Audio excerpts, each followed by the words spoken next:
All right, Scott McKenzie with Industrial Talk, broadcasting on site, FABTECH, Chicago, Illinois, and we're going through our technical speed dating. That's what I'm going to call it, speed dating. I'm going to come and talk to you. What's your name? Good. Ryan Vecchi from JV Manufacturing. JV? JV. JV Manufacturing. Yes. What do you guys do? We design and build metal stamping dies. We also do stamping at our facility. Metal stamp? Where's an example of a metal stamping die? Sure. So this would be an example of a piece that we'd make. This is a laminated piece. So this is actually how the part will fall out of the die. We will be making this in a progressive state out of coil metal, and then assembling it in the die. This will drop out, and then this is actually formed by the customer into the electrical motor component. No way.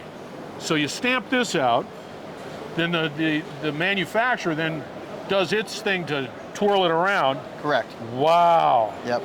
Then these would be have copper windings around here. Yeah, sure, absolutely. State. If it's a motor, yeah, absolutely. Yep. How quickly does something like this get made? This we would be making one of these finished laminations about 3 to 4 a minute. 3 to 4 minutes to pull this together? 3 to 4 of these sections per minute. 3 to 4, it's even better. Yeah. It's even better. What's the material? This would just be an electrical steel. Yes. Man, look at what's fascinating about it is how crisp the edges are. Yep. Can I say crisp edges? I think that's still good. Okay, you can use it on a bumper sticker. All right, we're JV, exactly. We create crisp edges. I'm not sure if it's really going to sell much. Yeah.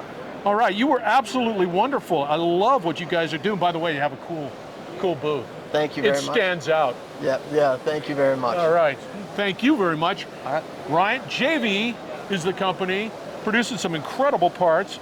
Once again, Scott McKenzie, Industrial Talk, broadcasting on site, FABTECH, Chicago, Illinois. We're going to have a lot more coming your way. You're listening to the Industrial Talk Podcast Network.